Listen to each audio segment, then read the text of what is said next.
Hello and I welcome you to Vigyan recharge. इस video में हम जानेंगे स्पेस फैब्रिक के बारे में, लेकिन उससे पहले एक छोटा सा रिवीजन हो जाए ताकि आप चीजों को कनेक्ट कर पाएं। देखिए, हम जानते हैं कि लाइट पर एक्सेलरेशन का फर्क पड़ता है और हमें ये कैसे पता, एक बार उस एग्जांपल को दोबारा देख लीजिए। मान लीजिए हमने स्पेस में एक कमरा बनाया, ठीक है जी। अब इस कमरे में हमने एक टॉर्च लगाई। अब इस टॉर्च से सिर्फ एक ही फोटोन को निकालिए। मान लेते हैं कि ये जो टॉर्च है ये एक एक करके फोटोन को निकाल रही है, लेकिन दूसरा फोटोन तब तक नहीं निकलेगा जब तक पहला फोटोन यहाँ पर ना टकरा जाए। अब अगर ये कमरा स्पेस में एक जगह रुका हुआ है, यानी कि मूव नहीं कर रहा है, उस स्थिति में ये फोटोन यहाँ से निकलेगा और बिल्कुल सीधा चलता हुआ इस पॉइंट पर जाकर टकरा जाएगा। और ये है आपका ग्राफ। यहाँ पर हमें इस कमरे के सारे कोऑर्डिनेट मालूम है, ठीक है जी। और ये हो गया हमारा केस 1, जब कमरा एक जगह रुका हुआ है, यानी उसका एक्सेलरेशन 0 है। अब जरा दूसरा एग्जांपल देखिए। यही सेम कमरा अगर स्पेस में एक्सेलरेट करा दिया जाए और इसका एक्सेलरेशन उतना ही रखा जाए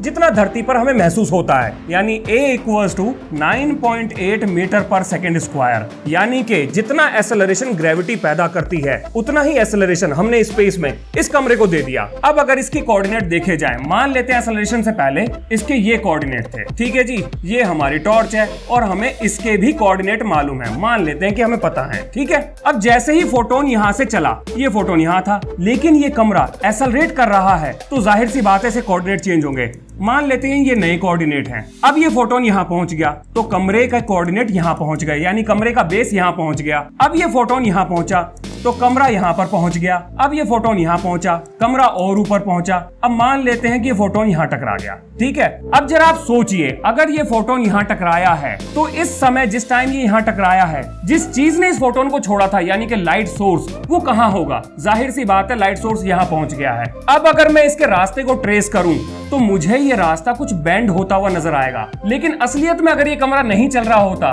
तो यहाँ पर मेरी लाइट को टकराना चाहिए था, लेकिन वो यहाँ नहीं टकराई, लाइट यहाँ टकराई है। तो क्या मैं ये कह सकता हूँ कि एक्सेलरेशन की वजह से लाइट का रास्ता मुड़ गया, घूम गया, बेंड हो गया? हाँ जी, इस एग्जाम्पल से तो यही लगता है। इसका मतलब ये हुआ कि मैं ये कह सकता हूँ कि एक्सेलरेशन की वजह से स्पेस बेंड हो रहा है। अब जैसा कि हमने पिछली वीडियो से जान लिया था कि एक्सेलरेशन और ग्रेविटी दोनों सेम प्रभाव डालते हैं, दोनों का इफेक्ट बिल्कुल सेम होता है। तो अगर एक्सेलरेशन लाइट के रास्ते को बेंड कर सकता है, तो क्या मैं ये कह सकता हूँ कि ग्रेविटी भी लाइट के रास्ते को बेंड कर सकती है? लॉजिकली ऐसा होना चाहिए, क्योंकि प्रिंसिपल ऑफ इक्विवेलेंस ये कहता है कि कोई भी चीज सेम परिस्थितियों में सेम समय पर अलग अलग तरह से व्यवहार नहीं कर सकती, उसका व्यवहार भी सेम होना चाहिए। अब अगर ग्रेविटी और एक्सेलरेशन का इफेक्ट सेम है तो उनको लाइट पर भी सेम असर दिखाना चाहिए, यानी अगर एक्सेलरेशन लाइट के रास्ते को मोड़ सकता है तो अब बारी थी ग्रेविटी के लाइट के रास्ते को मोड़ने की। अब देखिए, दुनिया को ये चीज के स्पेस बेंड हो सकता है, ये बात एल्बर्ट आइंस्टाइन ने बताई थी, तो दुनिया अब एल्बर्ट आइंस्टाइन की तरफ ही देख रही थी कि वो ये चीज समझाएं कि आखिर ग्रेविटी लाइट को कैसे बेंड करेगी। अब इसके लिए एल्बर्ट आइंस्टाइन ने एक सुझाव दिया। अब एल्बर्ट आइंस्टाइन ने इसका एक उपाय निकाला। ये हो गया हमारा प्यारा सूरज, ठीक है जी। मान लेते हैं ये कुछ तारे हैं जो सूरज के पीछे टिमटिमा रहे हैं, ठीक। ये हमारा स्पेस हो गया, ये हमारा मून हो गया, ठीक, यानी कि सूर्य ग्रहण, और ये हो गई हमारी धरती, ठीक है जी। अब देखिए, सूर्य ग्रहण के समय सूरज से आने वाली रोशनी तो धरती पर नहीं आएगी, लेकिन ये जो तारे थे जो बिल्कुल सूरज के पीछे थे, जिनकी रोशनी को कभी भी धरती तक नहीं आना चाहिए था, वो हमारे पास आ गई। कैसे आई? देखिए, तारों से निकलने वाली रोशनी सूरज के द्वारा स्पेस को कर्व करने की वजह से, यानी कि मोड़ने की वजह से, उसके साथ घूम गई और घूमने के बाद वो धरती पर चली गई। देखिए, मेरी ड्राइंग थोड़ी खराब है, ऐसे नहीं घूमी थी, मतलब आप 3D स्पेस को इमेजिन पता नहीं कर पाएंगे या नहीं, लेकिन इससे आपको कुछ कुछ आइडिया लग जाएगा कि अगर स्पेस कर्व हो रहा है और तारों की रोशनी धरती पर दिखाई दे रही है, तो इसका मतलब ये रोशनी कहीं ना कहीं तो बेंड हुई है, और इसको बेंड करने का काम करा था हमारे सूरज ने। और यहाँ से हमें ये बात पता लगी कि ग्रेविटी लाइट के रास्ते को बेंड कर सकती है, उसे मोड़ सकती है। अब देखिए, ये जो सितारा सूरज के पीछे था, लाइट के बेंड होने की वजह से हमें यहाँ पर दिखाई दिया। हमने क्या देखा? हमने ये देखा कि लाइट सीधी चलती है। असल में क्या हुआ? लाइट घूमकर हमारी धरती पर आई थी, और ये था स्पेस फैब्रिक, जिसमें उतना ही बड़ा डेंट या गड्ढा पड़ा जितना ज्यादा मास था, और जितना ज्यादा मास था उतनी ही ज्यादा लाइट बेंड हुई, क्योंकि स्पेस फैब्रिक भी उतना ही बेंड हुआ था। और जितना ज्यादा स्पेस फैब्रिक बेंड हुआ उतनी ही ज्यादा ग्रेविटी। तो मैं ये कह सकता हूँ कि सन की ग्रेविटी ने इस तारे से आने वाली रोशनी को घुमाकर यानी बेंड करके धरती की तरफ भेज दिया। अब यहाँ से ये माना गया कि स्पेस चादर की तरह है जिस पर अलग अलग मास रखे हैं, और जितना ज्यादा मास होगा उतनी ही ज्यादा चादर मुड़ेगी, जितनी ज्यादा चादर मुड़ेगी उतनी ही ज्यादा ग्रेविटी होगी, और जितनी ज्यादा ग्रेविटी होगी लाइट भी उतनी ही ज्यादा बेंड होगी या लाइट का रास्ता बेंड होगा। इसके बाद एल्बर्ट आइंस्टाइन से यह पूछा गया कि ग्रेविटी तो मासलेस चीजों पर काम ही नहीं करती और लाइट तो मासलेस है क्योंकि वो फोटोन से मिलकर बनी है, और अगर ग्रेविटी का लाइट पर असर नहीं है तो लाइट कैसे बेंड हो रही है। अब इस नियम को कैसे बचाएं? क्योंकि आपने किताबों में ये पढ़ा होगा कि light always travel in straight line, यानी कि लाइट हमेशा सीधी चलती है,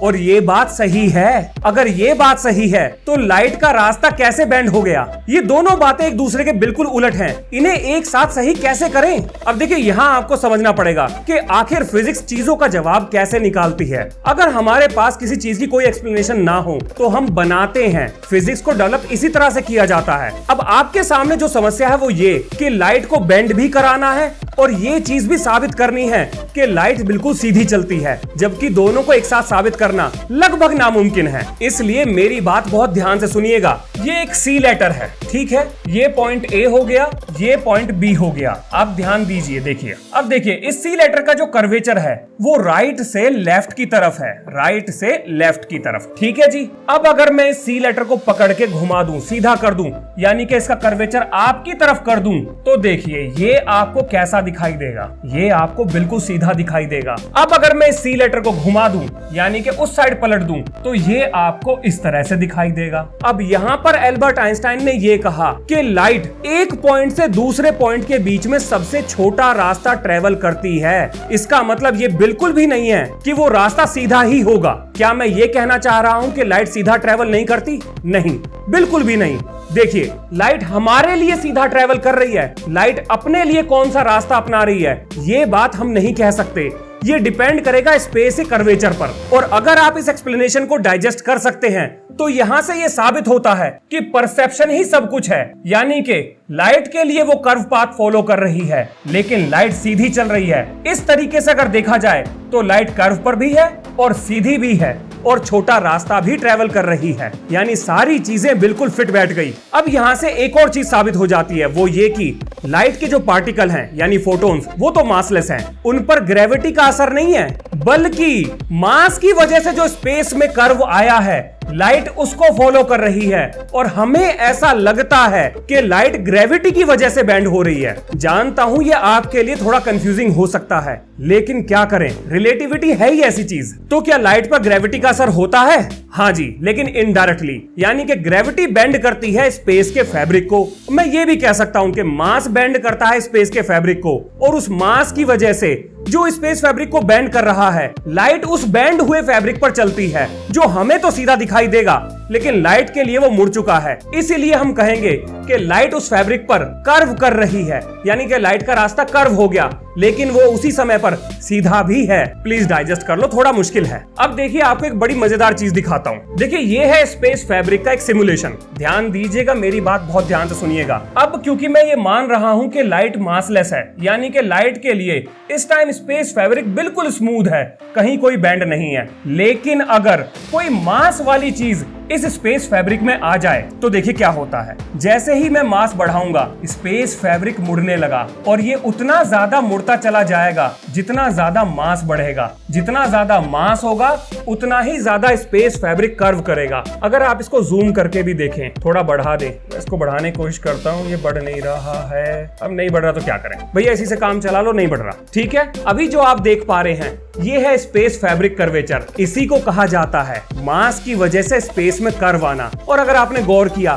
तो देखिए ये हर जगह है, ऊपर नीचे दाएं बाएं हर जगह। इसी कारण की वजह से हमारी गोल धरती पर, जो कि पूरी तरह से गोल नहीं है लेकिन अगर मान ले कि गोल है, हर तरफ ग्रेविटी बराबर लगती है। यानी कि वो जो कॉन्सेप्ट है कि स्पेस एक चादर है, वो कॉन्सेप्ट सिर्फ 2 डायमेंशन में समझने के लिए ठीक है। असलियत में स्पेस कुछ ऐसा है जो हर तरफ से कर्व हो रहा है। इसी मास की वजह से कर्व हो रहा है। अब इस चीज को देखिए, ये है स्पेस टाइम ग्रिड, यानी कि वो डेमोन्स्ट्रेशन जिसको 2 डायमेंशनली समझाना लगभग नामुमकिन है। ठीक है, यहाँ पर स्पेस के हर कोऑर्डिनेट पर एक घड़ी लगी हुई है, यानी कि समय हर जगह अलग अलग रफ्तार से बीत रहा है। अगर आप ध्यान से देखेंगे तो देखिए, जहाँ पर मास है वो घड़ी धीरे चल रही है और जहाँ मास नहीं है वो घड़ी तेज चल रही है। यहाँ से क्या चीज पता लगती है? यहाँ से ये पता लगती है कि मास सिर्फ स्पेस को ही डिस्टॉर्ट नहीं करता, वो टाइम पर भी असर डालता है। तो मास टाइम पर असर कैसे डालता है? आखिर मास स्पेस टाइम फैब्रिक से कैसे जुड़ा हुआ है, ये मैं आपको जरूर बताऊंगा। लेकिन आज जो मैंने बताया है, पहले इस इंफॉर्मेशन को डाइजेस्ट कर लो, क्योंकि इतना आसान नहीं है इन चीजों को डाइजेस्ट करना। देखिए, मैंने पूरी कोशिश करी है कि आपको आसान से आसान भाषा में समझाने की कोशिश करूं और मैथमेटिकल इक्वेशन से जितना हो सके, बल्कि मैंने तो पूरी अवॉइड कर दी, बिना मैथमेटिकल कैलकुलेशन या इक्वेशंस के आपको रिलेटिविटी समझा सकूं। और अगर ये आपको समझ में आई तो समझिए मेरी मेहनत सफल हो गई। अब देखिए, पिछली वीडियो के कमेंट बॉक्स में एक इंटरेस्टिंग क्वेश्चन मिला था, जरा उस पर डिस्कस कर लेते हैं। तो एक जनाब ने ये कहा कि स्पेस में हमारा ISS यानी इंटरनेशनल स्पेस स्टेशन बहुत तेज रफ्तार से घूम रहा है। तो इतनी तेज रफ्तार पर घूमने के बावजूद भी इंटरनेशनल स्पेस स्टेशन में आर्टिफिशियल ग्रेविटी क्यों नहीं बन रही, क्यों क्रिएट नहीं हुई? तो अब सुनिए उसका जवाब। देखिए, ग्रेविटी बनने के लिए एक्सेलरेशन होना जरूरी है। अगर एक्सेलरेशन नहीं होगा तो ग्रेविटी कैसे बनेगी? ये मान के चलिए कि आप एक सुपर फास्ट ट्रेन में बैठे हैं जिसकी रफ्तार मान लेते हैं 800 किलोमीटर प्रति घंटा है। ठीक है जी। अब यहाँ पर इस चीज पे ध्यान देना, अगर वेलोसिटी नहीं बदलेगी, यानी कि वेलोसिटी में बदलाव नहीं आएगा, तो एक्सेलरेशन नहीं होगा। चाहे आपकी रफ्तार कितनी भी हो, वो आपको महसूस नहीं होगी। आप आर्टिफिशियल ग्रेविटी को तभी महसूस कर पाएंगे अगर लगातार रफ्तार बदल रही हो। जैसे कि जब रुकी हुई गाड़ी अचानक से चलती है, यानी एक्सेलरेट करती है, तो हमें जर्क महसूस होता है इनर्शिया की वजह से, या अचानक से ब्रेक लगते हैं तो भी हम जर्क महसूस करते हैं इनर्शिया की वजह से। तो जब तक वेलोसिटी में बदलाव नहीं होगा, एक्सेलरेशन पैदा नहीं होगा, और एक्सेलरेशन पैदा नहीं होगा तो ग्रेविटी वाला इफेक्ट भी महसूस नहीं होगा। तो चलिए, अगली वीडियो में हम जोड़ेंगे ग्रेविटी को टाइम के साथ कि आखिर ग्रेविटी टाइम का सत्यानाश कैसे करती है, और छेड़ेंगे एक और मजेदार किस्सा। तो मिलते हैं नेक्स्ट वीडियो में। जय हिंद, जय भारत।